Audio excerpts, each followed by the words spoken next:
Assalamualaikum warahmatullahi wabarakatuh.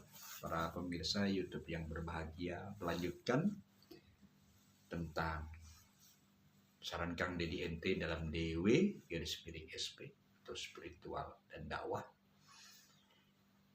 Lalu ada orang bertanya dengan saya mengatakan di awal tadi, jadi Pak hanya yang bisa melihat saja yang bersaksi? Tidak. Siapapun sesuai dengan tadi peristiwa di dunia bisa bersaksi.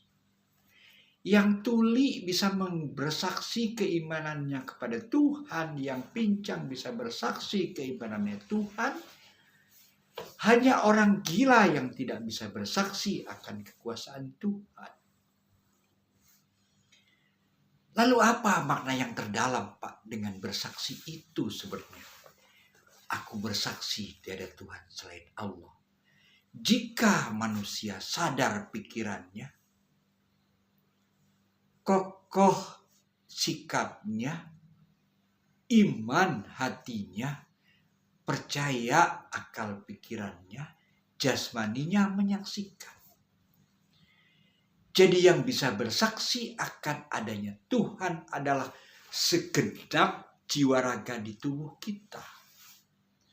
Dari yang terlihat sampai yang tidak terlihat. Apa yang tidak terlihatnya, Pak, bersaksi itu? Tentu pikiran kita, batin kita, pikiran kita, akal kita menyaksikan kebesaran Tuhan ini. Kenapa harus diakui sedemikian? Harus. Karena kebesaran Tuhan ini, tadi awal saya katakan, tidak ada makhluk Tuhan yang bisa mewujudkan benda. Saya menggarisbawahi, manusia di atas bumi ini tidak bisa ada yang menciptakan satu apapun kecuali merangkai. Contoh, orang bisa membuat kue. Kue itu dari kumpulan bahan. Tidak bisa dia menciptakan satu butir pasir, tapi dia buat. Orang bisa membuat mobil karena itu adalah kumpulan dari rangkaian. Bukan menciptakan. Sedangkan ini menciptakan alam astronomi beserta isinya termasuk dunia. Jadi hanya Allah yang bisa menciptakan ini. Bahasa Inggrisnya the God. Hanya Tuhan yang bisa menciptakan ini. Lalu apa tugas kita kalau sudah kita mengakui tiada Tuhan selain Allah? Sadari, manfaatkan hasil ciptaan Tuhan ini dengan sebaik-baiknya. Alam harus kita jaga sebaik mungkin, jangan dirusak. Tanah harus kita jaga sebaik mungkin, jangan digunduli.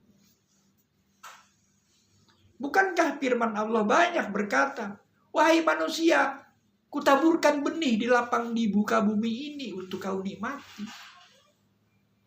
Kutubuhkan tanam-tanaman untuk kau nikmati, kau gunakan. Semua ini untuk kepentingan manusia.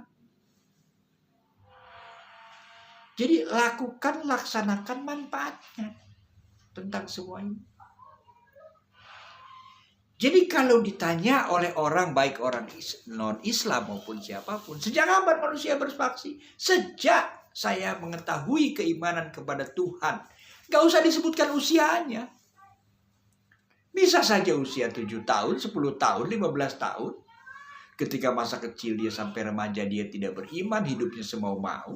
Setelah dia sadar akan keimanan, dia baru sadar. Jadi yang wajib kita syukuri, yang wajib kita sembah, yang menciptakan kita. Memang proses syariatnya, wujud kita terbentuk dari kandungan ibu. Syariatnya. Tapi kesempurnaannya adalah maka kusempurnakan kau dengan ruh. Ada yang menarik sebenarnya tentang wujud manusia. Saya ada di konten lain. Tentang asal muasal manusia, bahwa tubuh kita sebelum terbentuk ini banyak pemberian orang atau pengasih orang. Susunya, sayurnya, sayurnya, susunya, dagingnya, segala macam pemberian orang, maka terwujudlah tubuh ini. Itu pada konten lain saya katakan dari asal muasal terwujudnya manusia. Yang kedua, bapak-bapak, ibu-ibu, dan saudara-saudara, dengan mengakui kita keimanan kepada Tuhan atau mengakui keimanan kita kepada Allah, hidup kita jangan semena-mena. Jangan merasa paling benar. Karena setiap orang merasa paling benar, tandanya dia belum benar. Jika dia merasa paling pintar, tandanya dia belum pintar. Dan saya pun sama, jangan dikatakan saya ahli. Jangan dikatakan saya penceramah, karena saya bukan penceramah. Saya hanya memberikan sedikit saran dan pendapat saya kepada para pemirsa jika memang membutuhkan. Jika ucapan saya dan ungkapan saya ini salah, silahkan Bapak Ibu berikan saran saya yang terbaik. Cuma saya membahas ini, maaf, tidak secara syariat, tetapi secara hakikat dan marifat. Jadi kalau saya ulang, aku bersaksi tiada Tuhan selain Allah, boleh dirubah wujudnya, boleh disebut maknanya. Dedi Nuryadinata bersaksi tiada Tuhan selain Allah. Itu boleh maknanya. Walaupun secara pengertiannya aku. Boleh. Tidak ada yang melarang. Jadi kalau kita sudah bersaksi, persiapkan diri kita untuk kembali kepada Allah. Bagaimana cara kembali kepada Allah? Ya silahkan, para ustadz sudah banyak yang menyampaikan. Cuma kalau saya menyampaikannya, persiapkan diri kita kembali kepada Allah. Tinggalkan amal yang baik di atas muka bumi ini. Maaf, saya berbeda pendapat. Kita wafat tidak membawa apapun ke akhirat. Tetapi kita meninggalkan apapun di dunia ini. Apa contohnya yang harus kita tinggalkan? Satu, ilmu yang bermanfaat. Kedua, sedekah jariah. Ketiga, doa anak manusia yang soleh. Tidak ada yang dibawa. Ibadah kita adalah membersihkan kekotoran di tubuh kita tatkala kita melakukan kesalahan. Karena apa? Kita lahir ke muka bumi ini dalam keadaan suci dan bersih, maka berusahalah kita pulang lagi pun dalam keadaan bersih dan suci. Oleh sebab itu kita dituntut untuk beribadat. Sholat, ngaji, dan sebagainya, sedekah. Dan satu lagi yang paling bermakna.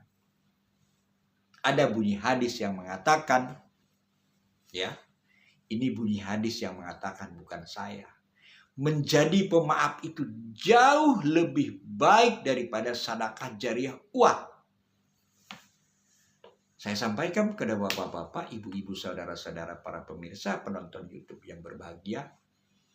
Saya ikrar jadi pemaaf sejak tanggal 27 September tahun 1984 jam 3.27 menit. Ini sudah tahun ke-41 saya jadi pemaaf. Di mana saya nikmatnya jadi pemaaf ini? Pak, Bu, kalau boleh. Saya tidak takut menghadapi apapun dalam hidup. Termasuk mengingat kematian. Saya sama sekali tidak memikirkan itu. Tidak merasa takut. Tidak merasa gundah. Oh, Pak Deddy sudah merasa bertakwa? Tidak, saya tidak merasa bertakwa. Saya hanya menuju. Semoga saya sampai ke arah itu. Apa Pak Deddy sudah merasa benar dalam hidup? Tidak, saya tidak merasa benar. Saya hanya berusaha menuju kepada kebenaran itu akan sampai. Patokan saya satu, Bapak Ibu. Kalau kita hidup di dunia ini berusaha benar, melakukan benar, berkata benar, bertindak benar, bergaul dengan manusia berusaha benar, maka pulang pun dalam keadaan benar. Dan kita akan kembali kepada yang maha benar. Karena kita manusia adalah makhluk yang punya rasa salah. Makanya kita harus kembali kepada yang maha benar. Saya simpulkan terakhir bapak-bapak, ibu-ibu yang berbahagia sekalian. Jadi asyhadu an la ilaha illallah, aku bersaksi tiada Tuhan selain Allah.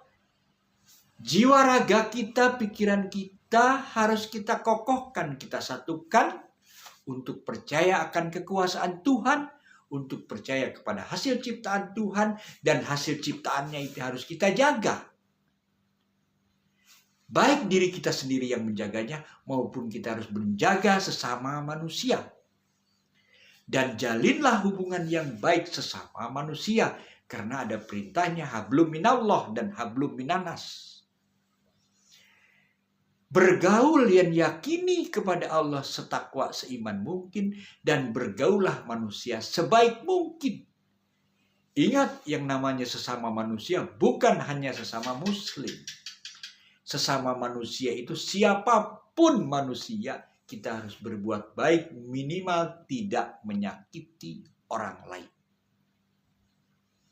Tidak mengganggu orang lain, tidak mencela orang lain, tidak menghina orang lain, apalagi mencaci maki, bahkan mengancam ini dan itu. Kalau manusia mengakui adanya Allah, kalau manusia beriman kepada Allah, laksanakan itu. Kalau ibadah kita mau benar. Di konten lain saya ada mengatakan, bagaimana sholat yang benar? Ada di konten lain. Buka saran Kang Deddy Ente tentang DW, tentang makna, hakikat, dan marifat sholat atau sholat yang benar. Jadi sekali lagi Bapak Ibu yang berbahagia, yang bisa bersaksi adalah seluruh jiwa raga kita. Terutama jiwa kita, pikiran kita, rohani kita. Maka rohani kita, jiwa kita, pikiran kita harus berusaha kita kembalikan kepada Allah yang Maha Kuasa. Raga kita biarkan terserah mau diurus sama orang, bagaimanapun keluarga kita. Kalau saya jujur, kalau sudah saya berpulang, raga saya terserah keluarga saya. Kalau boleh saya mengatakan mau dikasih ke laut, cemplungin ke laut juga nggak apa-apa, diberi makan kepada ikan, agar ikan dapat rezeki sisa tulang atau sisa daging kecil. Kepada Allah saya mohon ampun, kepada Bapak Ibu tentunya yang lebih pintar dari saya mohon maaf atas segala kekurangan, kelemahan saya. Ini saran Kang Deddy Ente, DW_SP. Sekali lagi saya mohon maaf kepada Bapak Ibu. Wassalamualaikum warahmatullahi wabarakatuh. Sampurasun, salam waras, salam sejahtera semua.